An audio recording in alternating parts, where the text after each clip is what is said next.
questions do you guys have? What topics do you want to discuss? What cases do you want to discuss? Do you have specifics that you would like me to talk about and discuss? The purpose of this thing, and I've said it a couple of times before, is not for me to just stand here and drone about stuff.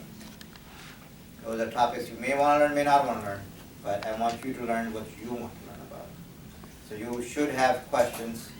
You should have questions in the course of you taking care of your patients. And I have said this many, many times, I'll say it again. Ask the question why. Unless you're asking the question why, you're not learning. You know, all the stuff, the what, who, how, where, that you can look at the book easily. You don't know the dose for labetalol? Look it up in the book. You don't know how to put an SCD on? Pull up a YouTube. Why will make you smarter? Why will make you more thoughtful in how you're caring for your patients. So that being said, yes? Why do we do aspirin 81 versus 325? Excellent. What is an aspirin? Let's close the door. Just maybe leave a little bit ajar so we don't have to get up. Okay, so what is aspirin? It's a platelet. Okay. What? Part of the blood. Cool.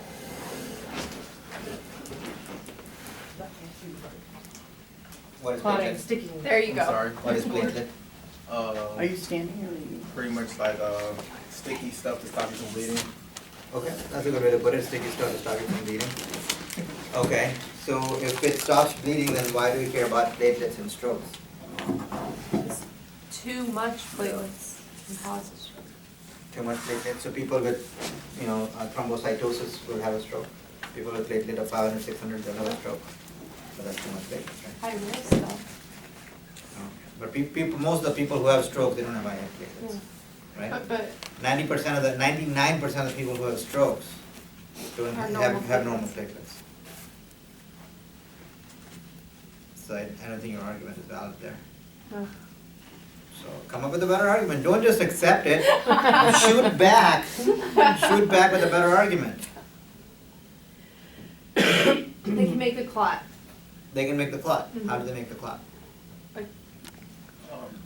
The blood is like too viscous, like like it's too thick. Oh, I have tortured you now.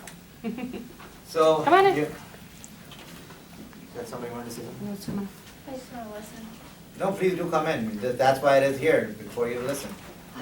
Okay, so these are platelets, and I think we have talked about platelet activation before. So I'm not going to go into this too much detail here, but there are certain things that activate platelets. Thrombin activates platelets, ADP activates platelets, vascular endothelial injury activates platelets, and so on and so forth.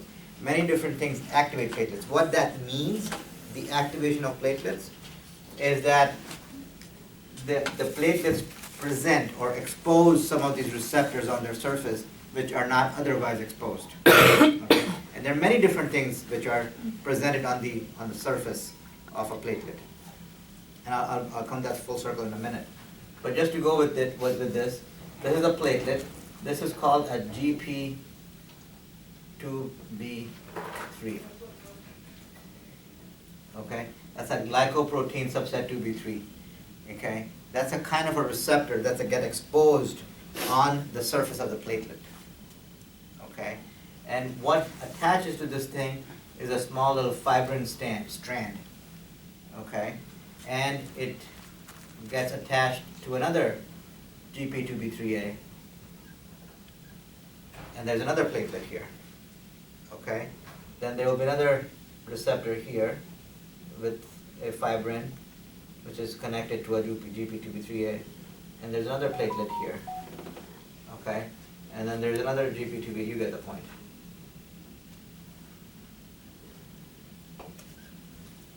Okay? You see how these platelets are now connected to each other using fibrin. And then fibrin connects to these receptors and creates a clot. So anytime a platelet is activated, you have a risk of clot formation. Okay? So as I mentioned earlier, there's a vascular endothelial injury. The endothelium, the inside lining of the blood vessel, can get damaged because there's plaque formation there. or there's a dissection there, or there is narrowing there, there's some kind of injury to the endothelium, and that exposure or that injury will activate the platelets. Okay, there are these 1 Willebrand factors. I won't go into this. Tissue factors, there's 1 Willebrand factor lying underneath, and when it's exposed to the blood, they activate platelets. They activate platelets. This causes this kind of process. So you want to prevent the platelets from being activated. Okay, you don't want the platelets to be activated. One of the things that activates the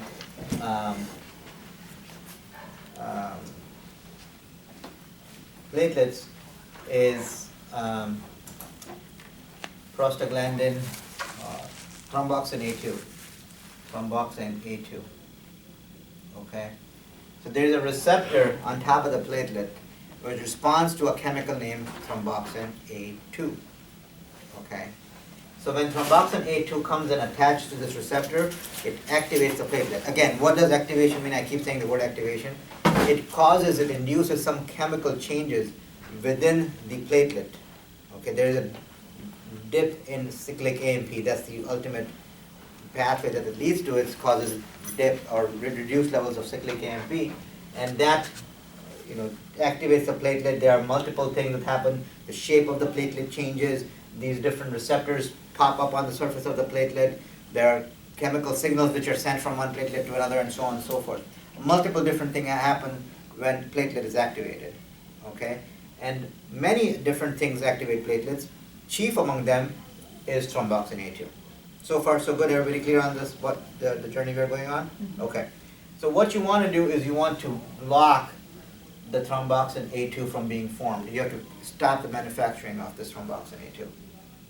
Okay? Okay, so then you have to understand how is thromboxane A2 made. So the way the thromboxane A2 is made is we have a chemical called arachidonic acid. Arachidonic acid is a precursor to thromboxane A2. Okay? It's a raw material, so to speak, of thromboxane A2. And there's another protein called cyclooxygenase 1 or COX-1. Okay? It takes the arachidonic acid and converts it into thromboxane A2. Okay? Clear so far? What aspirin does, it gums up the machinery. It gums up the machinery in COX-1. So the COX-1 cannot convert arachidonic acid to thromboxane A2. So you're not making thromboxane A2. If you're not making thromboxane A2, there's not enough thromboxane A2 to then go and activate the aspirin. Oh, sorry, the platelets. Mm-hmm. Clear? So far so good? Okay. We have, the scientists, not we, the scientists have figured out how much aspirin do you need to block COX-1. If you give a dose of 1 milligram per kilogram of body weight,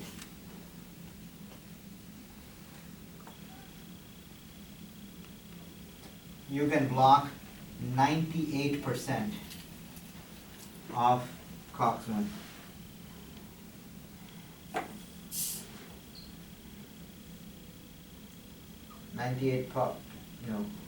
COX-1 inhibition.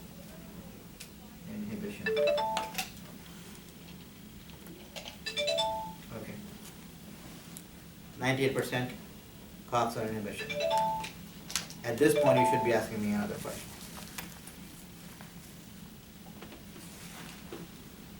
I'm not completing my argument on purpose.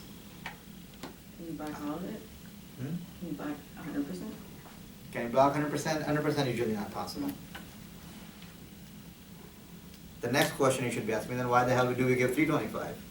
Oh, well, that was my She said original 81, question. yeah. No, you asked me why we give 81 milligrams. No. No, versus. Versus. Okay. So, why do we give 325? Body weight? Body weight is one thing. If they're more than 81 kilos, Mhm. right, we get our share of whales who are more than 81 kilos, and they would require. But what I left out here is that COX-1. What is, when you see something like COX-1, what do you think also exists. COX-2. Yeah, COX-2, right? Because if there was only one COX, we wouldn't call it COX-1 and COX-2, right? So there's also COX-2.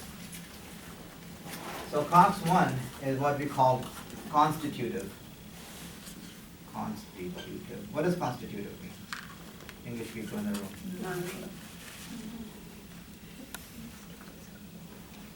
Always on. It's always available. It doesn't need to be turned on and off. It's always on. Okay? COX-1 is constitutive. COX-2, on the other hand, is inducible. You all know the word inducible? What that means. On off. So COX-2 is inducible.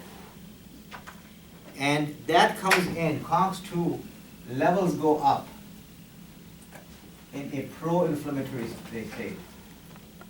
You won't be able to see much from there. Pro-inflammatory state. Right there. Okay?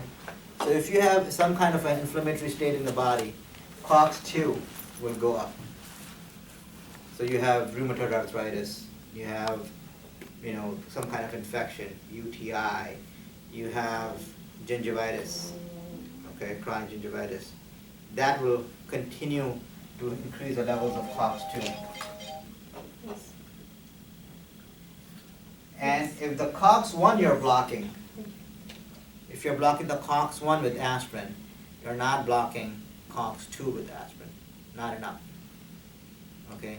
The affinity of aspirin to COX-1 is much higher than it is to COX-2. Okay? So so as I mentioned, you know what affinity means? You know what how many people have taken chemistry? Everybody taken chemistry. There's a reaction coefficient. How strongly the reaction wants to go. So the reaction coefficient for the aspirin with COX-1 is much, much higher than it is with COX-2, meaning that it wants to bind with COX-1 with a lot more gusto than it wants to bind with COX-2. Okay? So if you want a reaction to go in the direction you want to, what do? If you want, I'm just making up a reaction here. Lithium plus H2O. Okay, what's the chemical reaction here? Anybody knows?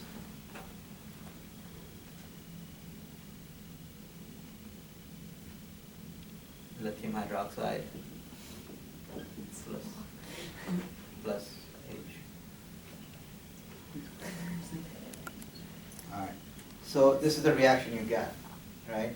If you pour more of these, it will shift the reaction this way, right? But if you pour more of this, it will slow down the reaction, right? And if it is a reversible reaction, it might even make it go in reverse. Okay. The point I'm trying to make is that if you want to aspirin plus COX-2 to bind, you have to increase the concentration of aspirin. I'm driving towards your point now. Why 325? Because if you want the COX-2 to be blocked, which does not have enough affinity to the aspirin, you have to increase the dose of aspirin significantly in order for the aspirin to bind to COX-2. So why don't we always do 325? Why are you saying because they have an active infection, which Yeah, but is... you usually, Excellent sometimes question, you so I'll don't know. come to that in just a second. One thing I want to mention before I forget is that aspirin is a primarily COX inhibitor. There are other COX inhibitors. Does anybody know which? Is it Yes. NSAIDs? Is it NSAIDs? NSAID is a bit of a COX inhibitor, yes. Agonic? Agonics is not. Coxib, it has the word coxib in its name, the drug. You ever heard of celecoxib, rofecoxib? Oh, yeah. Yeah. Celebrex. Celebrex is a COX-2 inhibitor because it's an anti-inflammatory. So in an inflammatory system, COX-2 is active, and if you give specifically COX-2 inhibitors, which are coxibs, then you'll get that decrease in COX-2 activity. But we don't give that as a stroke treatment, right? Because there's a whole different reason for that. Have a seat. You can take the chair there if you want. You won't be able to see much from there, but if you want to. So COX inhibitors, we don't give those because it also reduces the production of prostaglandin I2, which is it causes more thrombosis. We won't go into it too much. But that's the reason we don't give those. Okay, so the other question you were asking me, why don't we always give high dose 325? Excellent question. Number one, the clinical data has not shown that there's any benefit to higher aspirin. Okay, because the idea goes that once you inhibit COX-1 enough, further inhibition of COX-2 doesn't help a whole lot clinically. Because there are other factors at play. Because as I mentioned, there's only, this is just a one activator of platelets. There's something called a P2Y12, P2Y12. This is where Plavix works. Right, Plavix, Effient, Brilinta. Right, all of those work at P2Y12. So you're not necessarily helping just by blocking COX, because there are other ways the platelets can get activated, and you trying to throw all your weight in the one part of the scale, which is COX function, is not going to help you much because the platelets are still getting activated other ways. So if you really want to block the platelet activation, use another method to do it. So that's why we treat with aspirin and Plavix, because there are two separate pathways of preventing platelet activation. Make sense? So that's why we don't use routinely the aspirin, because one, there is no clinical data that anything more than 81 or 100 milligrams works. In fact, we have 81 milligrams and 324 milligrams in US. The Europeans don't have 325 milligrams. They have 50 milligrams and 100 milligrams, that's it. 50 milligrams, 100 milligrams. They don't have 325 because they don't believe in giving super high doses of. There was a trial done, which nowadays nobody would even think of it, but 25 years ago, there's a trial called WASID. And in that trial, people were given 1,300 milligrams of aspirin daily, and it didn't help. It didn't help prevent stroke. Okay, so my point is that just because more is effective doesn't mean you just give more, because at some point it reaches a threshold, and that threshold seems to be about 80 to 100 milligrams of aspirin a day. After that, if after that the patient is still having issues, you give a second agent of some sort, or you can just take aspirin away completely and just give Plavix, for example. We sometimes do that. Right? If Plavix is not effective, you take away both aspirin and Plavix and put them on Brilinta. You could do that. So that's why we give aspirin or Plavix or Brilinta, and that's why we give the doses we give. Does that answer your question somewhat? Kind of. Yeah, no, it makes sense, but physicians that order 325, it seems it's just their preference. Preference, not knowing the mechanism Yeah. behind it, old school practice, Yeah. paradigms. But chief among them, which I'm guilty of practicing myself, is I treat myself. I don't treat the patient. Right? Somebody comes in, a patient comes in, let's say, pretty sick, hypertensive, high cholesterol, smokes, this, that, and the other, everything in the book. Came in 2 years ago with a minor lacunar stroke. Put him on aspirin at the time. 6 months ago, they came in with another stroke. Put him on Plavix this time. So now they're on Plavix and a baby aspirin. They come in, now I have another stroke, third stroke, right? I'm holding my hand, like, okay, what do I do for this lady? I know that putting her on more is not going to help, right? But as humans, we want to control the situation. We want to exert influence on the situation. And how do we exert influence on the situation? Is by changing the situation to what suits us.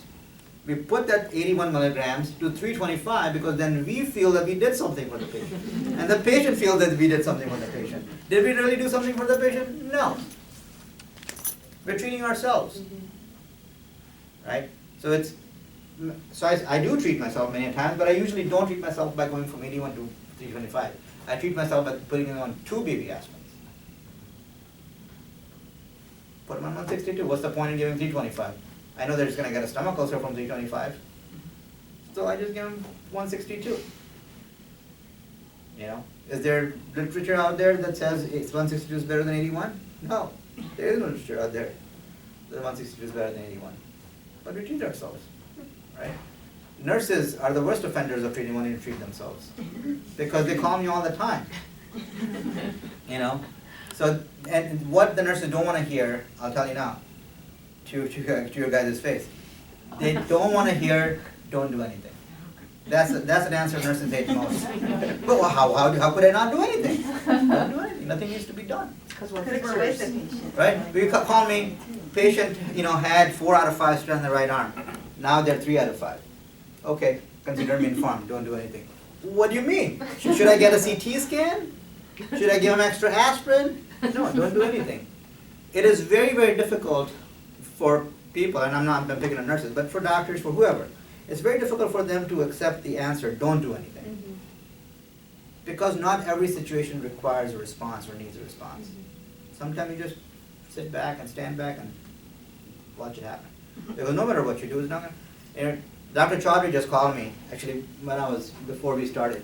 We have a patient downstairs in the ICU, a lady who had a fairly large stroke on the right side, has a pretty large thrombus in the ICA, huge clot in the ICA. But this is already done. So he called me and like, hey, what do you want to do? I looked at the scans, I looked at the patient, like, nothing. I don't want to do anything because nothing I do is going to help her. And he didn't like that answer, that I don't want to do anything. Because he wants me to do something. He wants to feel that he's exerting influence on the situation. I don't want to exert influence on the situation.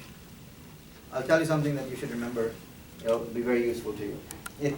It pertains to surgery, but it can also be applied outside of it. A good surgeon knows when to operate. A better surgeon knows when not to operate. All right. Remember that. So don't always feel you need to go and do something about something. Sometimes it doesn't require a response. Just leave it be. Okay, that's done. What question do you guys have? Okay. Tell me. Why heparin versus Lovenox? Heparin's 3 times a day, Lovenox is once. Very simple answer. Preference. Moolah. Cash. Currency. So why don't we always Greenbacks. just do the cheaper one? Why don't we do it? Yeah. We do it. I don't do it to heparin all the time. If I think the guy as in the patient can take it, it's cheaper, 3 times a day poke, I give him heparin. But it, like a little old lady with bruised up all belly and every time you poke him she screams, I'll give him Lovenox. Oh, I'll give him the good stuff. okay. Expensive stuff, yeah, exactly. Otherwise, it's just very expensive. Yeah. Remind me to next time when we talk, where's Jen, by the way? Jen needs week. Okay. She's working. She's working, Yeah. you gotta work it. She's probably So, working hard. remind me to then talk about with you guys about heparin versus Lovenox versus Rixtra versus Coumadin next time. Yes? I have another question. Oh my So, goodness. I know after an acute stroke, we're hesitant to start them on heparin drips. Yes. We've had all these patients up here recently that we go to a heparin drip because, they do have a thrombus and whatever. But usually you guys make us wait a couple days before starting that, but these patients have gotten them pretty quick. Yeah, Why? risk benefit. Comes down to risk benefit. Somebody, so there's a lady here, I think Yeah. she's still here. She's leaving. Left ventricular thrombus, all right. Same thing. Clot sitting in the heart, Mhm. just waiting for a launch, Mhm. right? You can't take risk with that, right? So you have to then say, okay, my risk of hemorrhage with this stroke volume is X, and my risk of stroke with this thrombus in the heart is X plus 2. Mhm. Well, then X plus 2 trumps X. So I have to do the lower risk. I have to prevent the high risk event by doing the lower risk therapy, Mhm. right? So you talk about, you guys don't see it here on the floor, but I'll tell you and you'll be shocked that we give heparin drips, not sub-Q heparins, heparin drips to people with intracranial hemorrhages in the ICU. With intracranial hemorrhage, we give them heparin drip. In fact, you'll be even more shocked that we put them on TPA drips with intracranial hemorrhage. TPA drips. We're giving TPA, infusing TPA, and we're giving heparin drip at the same time with intracranial hemorrhage. And what is that situation when we do that? Sinus venous thrombosis. They have extensive sinus venous thrombosis, they have venous hemorrhages, we're treating them because if we don't, that hemorrhage will get worse, the edema will get worse, they'll herniate and they'll die. Wow. So we're going to taking the risk we need to take. So it all comes down to risk and benefit. So you have to, and this is what one of the things I want you to kind of take away from this lecture is think critically, okay?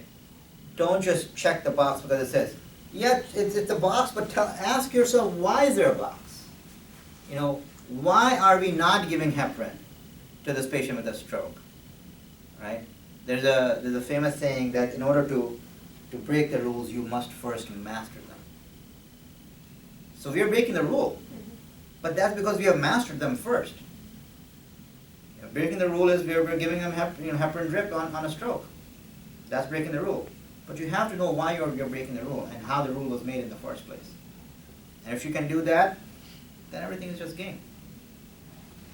Okay. Does anyone else have a question? Okay, let me stop you there and let me get a survey of the room. Who has a question or a case they want to discuss? I have a question. Yeah. The patient 2 years ago, why not put him on Platelets then? Why wait till they stroke again? Say that one more time. The patient 2 years ago that came in with Badruddin first, you said you put on aspirin. Then they came back again and then you put him on Platelets. Why not Platelets after the first? Oh, excellent question. That's an excellent question, actually. So why not put dual antiplatelets to begin with? So research has been done, and the verdict we have so far that dual antiplatelets work for a certain period of time after which the efficacy is no longer there. There was something called a match trial that was many, many years ago. There has been something called a CASP trial, a Chinese trial. There is a subset analysis of a trial called SAMPRIS. And all of these studies have shown that dual antiplatelets up to 3 months out are effective. After that, the hemorrhagic risk from the dual antiplatelet is higher than what could be justified. So in neuro literature and stroke literature, there's not a whole lot of evidence for chronic dual antiplatelet therapy. But there is significant evidence in cardiac literature about chronic dual antiplatelet therapy. So you often will see cardiac patients with Plavix and aspirin. They will often come up with triple therapy, and because the cardiologists don't care about the brain. Yeah, put them on Coumadin, put them on Plavix, put them on aspirin, everything in the world, and they come in with subdural, right? I don't mind putting more anticoagulants or antithrombotics as long as they have justification for it. So if you have justification for giving more than one antiplatelet, you can, but you got to be careful. The only time I make an exception to this is severe intracranial atherosclerotic disease. If somebody comes in with 90% MCA stenosis, 80% basilar stenosis, and they've had a stroke, they have been symptomatic, I'll give them dual antiplatelets because some of the subsets of the studies have shown that those patients do benefit more, although we don't have a time limit on those as to how long does it benefit. Does the benefit at some point wear off? We don't have that data just yet. But we know that patients who have intracranial atherosclerotic disease, they benefit more from dual antiplatelets. So I will make an exception where I will keep them on for months or years, couple of years or whatever. Okay, that was an excellent question. Anybody else have a question? I guess I was gonna bring up how, like when you said nurses don't like to hear not to do anything, so, or to hear that, I remember a couple months ago when you were called because of the patient had more symptoms neurologically, and you said not to do anything and don't order anything, and I believe you said something about the stroke evolving. I kind of would like to know a little bit more about how Strokes evolve. evolve. Okay, excellent question. Okay.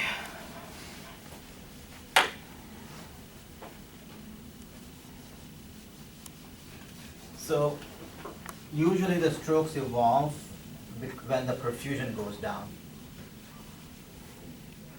For their blood pressure? Yeah, blood pressure fluctuation is one of them. The other one is just, So, this is, let's say, a brain here, right, and a blood vessels going underneath, right? Small little branches go into the brain like this, right?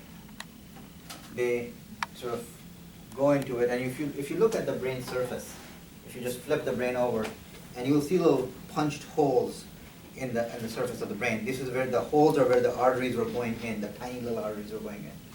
When you have punched holes on a surface, what is that called? Cavity? Cavity is one.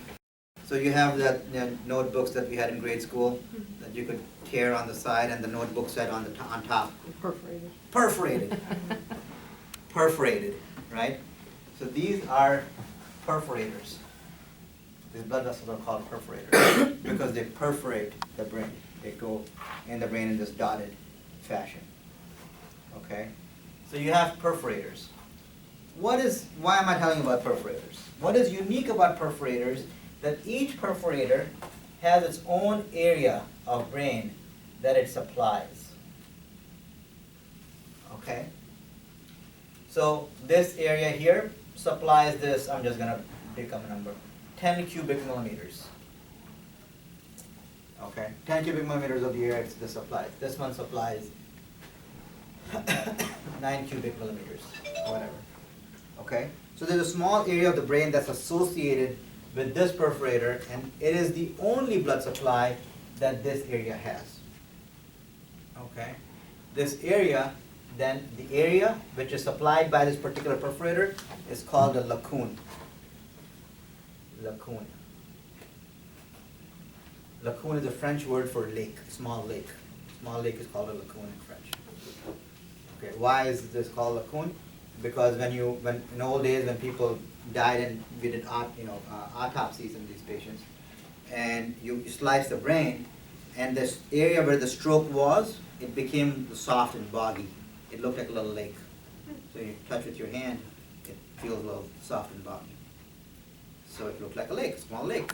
So we started calling it a lacune, a small lake. Okay, so why am I telling you all this nonsense? You asked me an innocent question and I'm lecturing about complete BS. We're learning I'm lecturing French. about. Yeah, we're learning French. Okay, here's why I'm telling you all of this. Because there is no collateral supply to this area. There is no collateral supply to this area.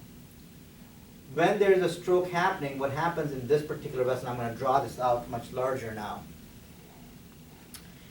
There is an arteriosclerotic process going on in here, not atherosclerotic. Okay, arteriosclerosis.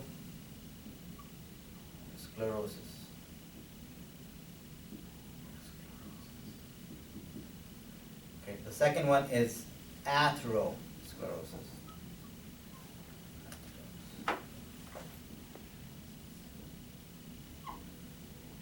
Okay, atherosclerosis is when you have cholesterol deposition, foam cells, and that sort of stuff. Arteriosclerosis is when you get a hypertrophy of the vessel wall due to something called hyalinization. Hyalinization.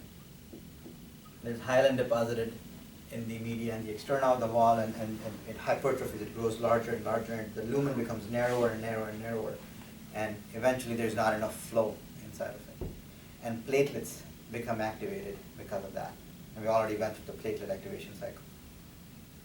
So what you get is you get this interrupted flow. It flows for a little bit, then it stops because the platelets grow, and then the more pressure builds up is behind the platelets, and it breaks up the platelets, and the flow reestablishes, and then platelets become activated again, and so on and so forth. So it's a dynamic process going on there. Stop and flow, stop and flow. And you can start out with a small lacune here. Let's say the total area supplied by this thing is this big. I'm just making it up. Okay, let's say a small area here becomes infarcted. Okay, but the rest of the area is still okay. Now remember, as I mentioned earlier, there is no collateral supply to this area. If this area goes kaput, it's done. If this blood vessel goes bye-bye, this whole lacune is infarcted. Okay. So this thing is stuttering. Blood flows, happens, doesn't happen, happens, doesn't happen. And eventually, the fate of these things is that they shut down completely. So they may come in, they had a stroke this big, and they have a stroke that big, and then they have a stroke this big, and by the next day, the whole thing strokes out because the perfusion just fails. So the stroke is evolving. It went from this big to that big to that big to full big. And their symptoms are worsening as the stroke is enlarging. What can we do for it? Nothing. You have already loaded them with aspirin, you already given them Plavix. If you wanted a heparin drip, we do sometimes do heparin drip for these, but literature shows no, it doesn't work. And I cannot tell you how many times I've failed. Every time I'm hopeful putting these patients on heparin, and every time I fail. I put them on heparin drip, nothing happens. Right? But again, I'm a human. So the human wants to exert influence over the situation. So I want to feel like I do something. Nothing, complete nonsense. I don't do anything.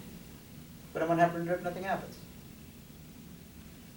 So that's what evolution means, that a lacunar infarct from a perforating vessel is just evolving over time, getting larger and larger until it reaches its extent, maximal extent, and that's it. Now it can't get any worse. Because in a lacoon, only this particular vessel was affected. And once it has completed its infarct, it's not going to affect the neighboring vessels, or it's not going to affect some other part of the brain. Whatever could be killed has been killed. Done. End of story. So lacunar infarcts have more chance of evolving than others? No, that others do as well, but that depends on collateral. That's Got a it. separate discussion altogether. If you want, we can get into it. But that has to do with leptomeningeal collaterals, and you know, it's a pretty complex topic. You can get a leptomeningeal collateral failure because of exhaustion of the collaterals over time, which happens fairly quick, like within a matter of hours. You can have a severe stenosis of a blood vessel, and you can get perfusion failure because your blood pressure drops and the stenosis becomes worse. That is one way of perfusion failure. The other way is something happens to that collateral channel, where a clot goes into the collateral channel and they affect the perfusion and things like that. So there are more than one way to skin the cat, and each situation is different. But in those cases, the reason I put those cases separately from this case, in this case you can't do much. In those cases you could perhaps do something by boosting the blood pressure up. So now it doesn't happen very often, but I think maybe once or twice a year. We may have a patient on the floor who's worsening, and we will ask you guys to transfer them to ICU because we want to boost their blood pressure, because we want them to be on pressors. Because I know that the perfusion deficit is there, but I can reverse the perfusion by boosting the pressure up, or I'll take them OR, whatever. There's something we can do for that. Here, not a whole lot can be done. So then when somebody comes with a lacuna and they worsen, you pull up a lawn chair and a bag of popcorn, just watch it, because what else can we do? Nothing. There's nothing we can do. Still average around 72 hours? I'm sorry? Does it still take around 72 hours to fully evolve, or can it continue to evolve? No, I mean, usually if they've been stable for a couple of days and they're stable, they're not going to get any worse. The first 24 to 48 hours are the most critical ones. And they never get better, these ones here, like, The that tissue, area? the tissue once infarcted is gone. it's gone. Brain has very little, generative capacity, very little plasticity. So once there's a stroke in the brain, that's done. The patient themselves may improve by recruiting neurons around it and having some plasticity and redistribution of tasks. Whatever task this thing did, it gives those tasks to other part of the brain which are not affected, and patient may clinically improve. But what is happening to this part? That's gone.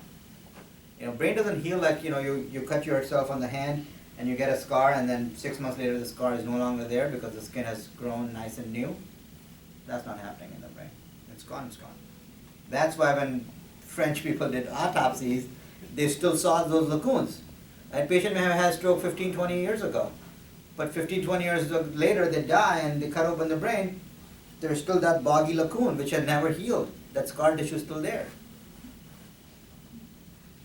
Capish? Okay. Cool. What else? What other questions you guys have? You have no questions, dude? No, I'm just listening. Yes, ma'am. Okay, so, a couple months ago, I don't remember the patient's name, none of that. He came in to the IA, Okay. everything resolved. Went down for a cerebral, came back in PACU, started having weakness. They gave him a bolus, he came back, everything was fine. A couple hours later, the same thing happened again. His blood pressure was in the 130s during this weakness. Gave him another bolus. Overnight, he was fine. That shift changed again, he did the exact same thing. Then we sent him to neuro ICU. why didn't we just send him to neuro-ICU? You can't Well- answer that. Well, I have no but idea here's what- the other thing, so, I didn't tell you the rest. He ended up stroke the third time it happened. And then they put him on pressors. Why did he have a stroke then? Stuttering lacoon, that's exactly what this was happening. They had a stuttering lacoon. Even if his MRI was negative prior? Yeah, so they were having TIAs. The TIA by definition should not have anything on the MRI. By definition, Yeah. if it shows something on the MRI, it's no longer a TIA. It's a Got stroke. it. You see, so TIA by definition of it should not have anything on the MRI. So it probably didn't have anything to do with his blood pressure. No, it did, did? because by increasing the blood pressure, you're increasing the perfusion of this lacoon. But we'd unfortunately, only it bring him doesn't up to work. like 150s. It doesn't work. The problem is this. These blood vessels are so tiny, they're about 100 microns across, okay? So 100 micrometer, which is 0.01 millimeter, right? They're pretty tiny things. You know, in fact, if you want to look at these perforating vessels, you have to look under a microscope. That's how tiny they are, you know? So you can increase the blood pressure. It's not happening. You know, if I gave you a very, very, very, very thin straw, you know, you have to blow so hard on it to make anything move. Yeah. Because the resistance is crazy on that thing. Same thing. So you can raise the blood pressure, but this thing's so tiny that you can't push enough blood through it. So he's basically just having TIA after TIA until he finally had the stroke. There are two terms for it. Stuttering lacoon.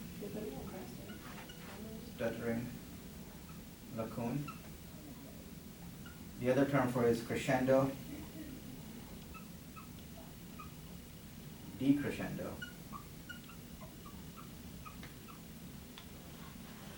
TIA.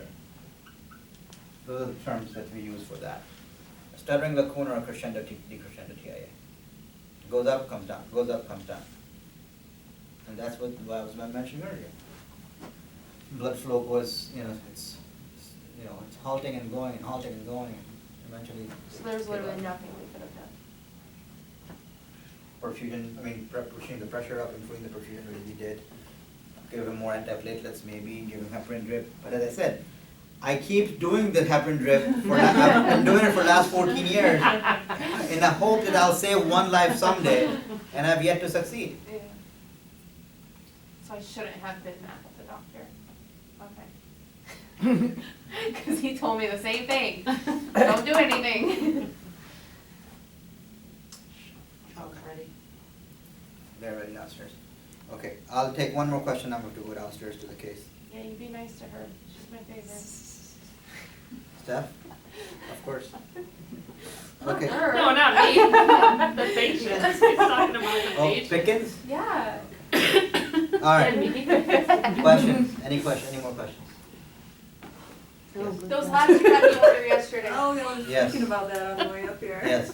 So we have little time, but I'll talk about it briefly. Those are all procoagulant proteins. They induce coagulation, especially if you have arterial side strokes. Got it. Okay? Venous side clots are what? DVTs, PEs, those are venous side clots, right? Arterial side clots, which happen on the left side of the heart. Left atrium, left ventricle, in the arteries, renal artery infarct, splenic infarct, strokes, things like that. Those are arterial side strokes. It's much easier to form a clot on the venous side, but it's not easy to form a clot on the arterial side, right? Because the flow is much higher, much faster, right? And what are the three workhouse triads? Well, not three. Workhouse triad, those three things that you need for blood to clot. Stasis, vascular injury, and hypercoagulable state. Those are three things. So on the venous side, you have much higher chance of forming clots. So even a lesser trigger, so to speak, like factor V Leiden deficiency, antithrombin 3 deficiency, protein C and S deficiency, these kind of things easily cause venous side clots, but they don't easily clot arterial side strokes. Right? Arterial side strokes, you need something that is very, very procoagulant, out of which these things that we ordered yesterday: anti-beta-2-glycoprotein, lupus anticoagulant, and anticardiolipin antibody. these antibodies are very procoagulant and they are capable of causing arterial side clots. And we'll talk about those things as to what they do. They actually alter the coagulation cascade via different proteins, and that's what they do. And same thing happens in patients who are, who have malignancy, cancer patients, very high risk for DVT, high risk for strokes, because they have some of these proteins in their blood which make them procoagulant. Okay, so that's why we ordered. I don't know if you read my note after I saw this gentleman or not, but if you do read my note, it says that we will do the arterial side coagulation workup now, and we will check his echo. If his echo shows right to left shunt, meaning that he has a PFO, then we will also do the venous side workup, because then we know that the venous side clot can go through the heart and go up to the head. But if he doesn't have a shunt, if he doesn't have a right to left shunt, then venous side workup is futile. Because okay, even if he had DVT, how is the DVT getting to the brain? It doesn't. So then why bother? You see my point? Yeah. Yeah. So that's what those labs were about. But we will eventually end up doing more workup on it because he's a pretty young guy. So we'll probably end up doing a venous side workup on him, but that's usually done 4 to 6 weeks after the stroke, not immediately after. Why do you think he had seizures? Because the cortical hit. He has some cortical strokes, and I think that's why he had a seizure. Yeah. Got it. Okay, questions? All right, sorry we are cutting this short a little bit. Be but nice to Pickens. hopefully you guys learned a thing or two. Bring her back at 7:30.